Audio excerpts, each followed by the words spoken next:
동우 장관님 질의드리겠습니다. 현대자동차에서 출시한 2020 더 뉴 그랜저 차량에서 결함이 발생하고 있다는 소비자들의 각종 민원, 언론 보도 속출을 하고 있습니다. 대로 그 엔진오일 과다 소모에 대해서 지금 현장 조사를 하고 있고요. 이 현장 조사가 끝나는 대로 기술 검토 후에 결함 조사를 9월 중에 착수할 계획입니다. 현대자동차가 우리나라에서 차를 엄청 많이 팔죠. 우리나라가 1년에 연간 신차가 팔리는 게 약 한 220만 대 정도가 우리나라에서 내수 시장에서 판매가 되고 있습니다. 그 중에 현대랑 기아자동차가 점유율이 현대기아를 합치면 약 75에서 78% 정도 되기 때문에 27에 14, 104, 한 150에서 160만 대를 현대기아자동차가 내수 시장에다 차를 팔고 있어요. 그래서 제가 석 달 전부터 라이브에서 맨날 현대자동차가 뭐 잘못됐다, 뭐 제네시스 G80, 제네시스 GV80 어떤 문제가 있는 건 사실 걔네들이 말하는 것보다는 어디가 문제가 있어 보인다, 뭐가 어쩐다, 펠리세이드 뭐 전복 사고부터 해서 뭐 얘기하는데 여기에 들어와서 방송을 보는 사람들만 알아듣는 거지.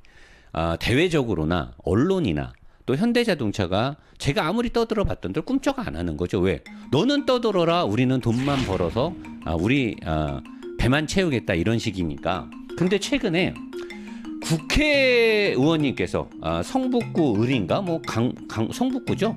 성북구 을인가 그 박 의원님께서 국토부 장관님한테 대놓고 날카로운 질문이 엄청 들어갔어요.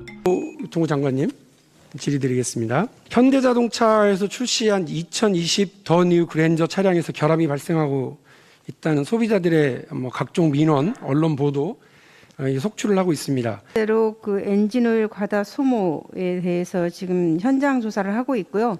이 현장 조사가 끝나는 대로 기술 검토 후에 결함 조사를 9월 중에 착수할 계획입니다. 엔진에 큰 문제가 있어요. 이거는 엔진 결함이에요. 내가 누누이 예전부터 얘기하지만 현대자동차가 세타 엔진에 엔진 결함이 나오는 건 두세 가지 돼요. 첫 번째, 소재. 세타 엔진 같은 경우 이 GDI 엔진 같은 경우는 열이 많단 말이에요. 높은 압축비에 연료를 직분사를 쏘버리기 때문에 출력도 잘 나오는 대신에 열이 많고 높은 압축비에 출력이 잘 나오기 때문에 엔진 블럭의 소재를 되게 좋은 걸 써야 되는데 예전에 스틸 소재로 엔진을 만들었을 때는 아무 문제가 없었죠. 쇠가 강하니까. 근데 이제 엔진을 가볍게 만들면서 모든 제조회사들이 엔진을 알루미늄 블럭으로 엔진을 만들어요. 알루미늄 블럭. 알루미늄은 스틸에 비해서 강성이 약하죠. 그리고 고급 소재고 비싸요. 근데 이 알루미늄을 그냥 쓰는 물러서 못 쓰고 알루미늄 합금을 쓴단 말이에요. 합금. 어떤 리뷰어가 말했듯이 알루미늄에도 숫자가 이렇게 있다. 뭐 2,000, 3,000, 4,000. 전혀 의미 없는 말을 하는 거죠. 노 사장이 말하는 알루미늄 합금, 자동차에 쓰는 알루미늄 합금은 딱 정해져 있어요. 스틸에 비해서 알루미늄 합금이 진동 감소 효과가 있냐 없냐, 승차감이 좋냐 안 좋냐를 얘기하는데 어떤 유튜버는 부싱을 들이대면서 부싱에서 흡수하는데 뭐 쓸데없는 얘기를 한다. 내가 언제 부싱에서 흡수 못한다고 했습니까? 노 사장이 주장하는 건 스틸과 알루미늄 합금이에요. 그 중에서 알루미늄 합금이 스틸에 비해서 승차감이 좋다라는 거죠.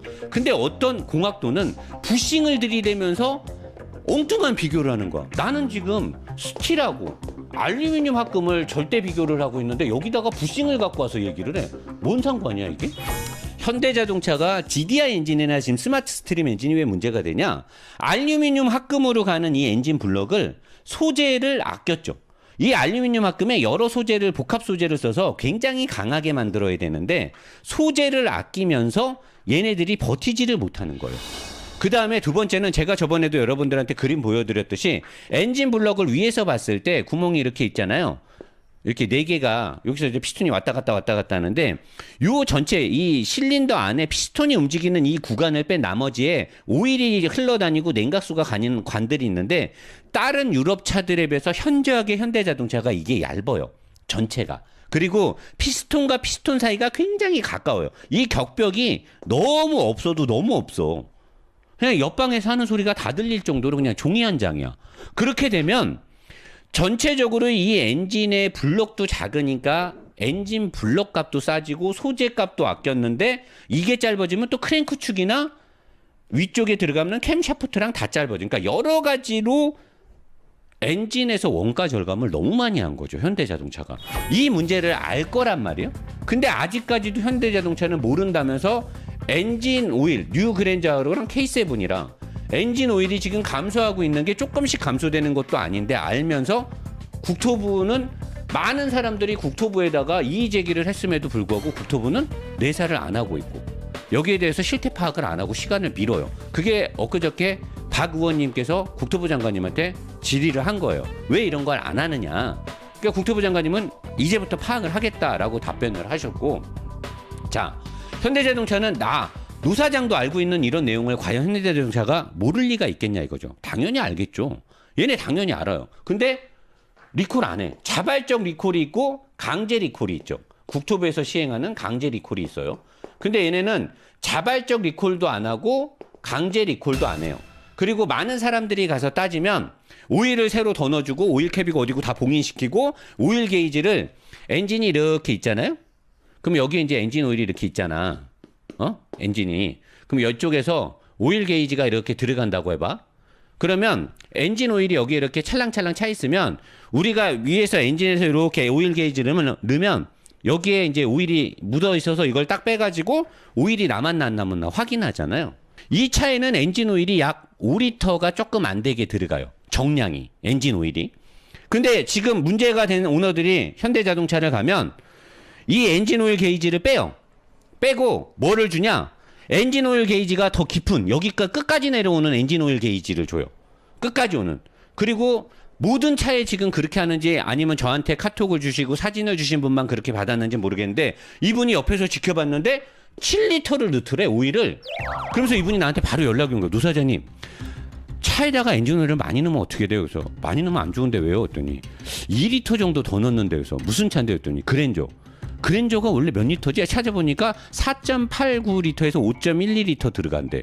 그러면 5리터 들어가는 차에 2리터를 더 넣었으면 얼마를 더 넣은 거야? 10%가 500cc니까 40%를 더 넣은 거잖아. 지금 40%. 그러면서 그 관계자가 뭐라 그랬냐? 게이지를 깊은 걸로 바꿔주고 오일을 2리터를 더 부어줘. 그래놓고 뭐라 그러냐? 1년 동안 오일 게이지를 들어가지고 오일이 안 찍히면 그때는 문제가 있는 거다. 야, 아니 오일 게이지를 바닥까지 들어가는 기다란 걸 넣어주고 오일을 2리터를 더 넣으면 이 씨발 오일이 안 찍히겠냐? 이거 정비한 놈 나와봐. 잠깐 일로 와봐 좀. 야, 너 같으면 이거 오일 안 찍히겠냐? 여자들이 제일 싫어하는 게 뭐야? 얇고 긴. 아, 현대자동차 이거 너무한 거 아니냐고. 이건 너무한 거 아니냐고, 시발. 지금 이따구로 하니까 오죽했으면 답답하니까 국회의원 박 의원님께서 국토부 장관님한테 구조적인 문제를 알면서 해결 의지가 없다. 이거 의원님께서 하신 말이에요. 그랬더니 국토부가 9월쯤에 리콜 여부를 결정하겠다. 아니, 씨발. 차가 지금 2019년 11월부터 지금 1년이 다 돼가고 있는데 너는 현대기야? 눈에 아예 뵈는 게 없냐 이제? 니네 회사가 가장 돈을 많이 벌게 해준 나라가 우리나라야. 지금도.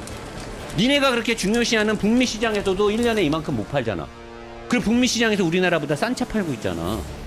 우리나라 사람들이 가장 비싸고 옵션 많이 들어가는 차를 가장 자주 많이 팔아주고 있잖아. 우리나라 사람들이 이제 옛날처럼 우리 아버지 때 우리 삼촌뻘 세대처럼 그냥 뭐 애국심에 뭐 현대차 사야지 어쩌. 지금 뭐 선택할 차가 없어서 어쩔 수 없이 그런 문화지. 조만간에 이거 뒤집어줘. 응? 전기차 잘 만들고 뭐 수소전기차 잘 만들어서 뭐 외국 기업보다 앞서. 야, 내가 아우디 이트론 타보니까 니네 전기차는 장난감 수준이더라. 장난감. 내가 한라봉법을 하겠다는데 지금 바빠서 못 하는데 할게요. 우리나라 실정에 맞는 한라봉법을 만들어야 돼. 레몬법이 우리나라에서 아무런 효력을 못 내고 있어요 현재. 그래서 이 소비자가 같은 증상으로 엔진에 결함이 있으니까 같은 증상이 몇 번 바꿔줘야 되네. 안 바꿔주니까 국토부에서 자동차 안전하자 심의위원회를 열었더니 이제 현대자동차가 찔끔해야 될 거 아니야. 그리고 국토부가 뭐 하는 기관이야. 자동차 안전에 관련된 기관이잖아. 현대자동차는 찔끔하고 국토부에서 이거를 해줘야 돼서 국토부 산하에서 자동차 안전심의위원회가 열린 거야. 여기에 나오는 중재위원들을 국토부에서 임명을 해요. 국토부 장관님께서 중재위원장들을 중재위원장에서 대빵 중재위원장이 만약에 6명이 나왔다 쳐봐. 이 6명 중에 리드하는 대빵이 있는데 이 대빵이 누가 나왔냐? 블루엔진 지점장이 나온 거야. 이거는 또 뭔 셔터 뻑이야 또. 아니 소비자가 현대자동차에 문제가 있어서 국토부에 한국자동차안전하자 심의위원회를 열어달라고 해서 중재위원 6명이 예를 들어서 이그잼플 6명이 나왔는데 그중에 위원장이 블루엔진 지점장이 나온 거야. 그래서 이 사람이 뭐라 그랬어? 난 반댈세 그런 거야. 딱 나오자마자 앉자마자 난 반댈세. 저는 분명히 얘기하지만 제 인생의 현대기아자동차는 이번 IG 그랜저를 끝으로 끝입니다. 아주 차가 개판이더만요. 아주 그냥. 제가 원래 그랜저를 되게 좋아했는데 제가 타면서 지금 나오는 문제점들을 보면 내 차에 나온 문제점들만 가지고도 내가 하루 종일 리뷰를 할 수 있을 정도로 제 생애 앞으로 현대자동차는 없습니다. 저는 이미 마음속에서 불매운동을 시작을 한 거죠. 제자리로 가도록 하겠습니다.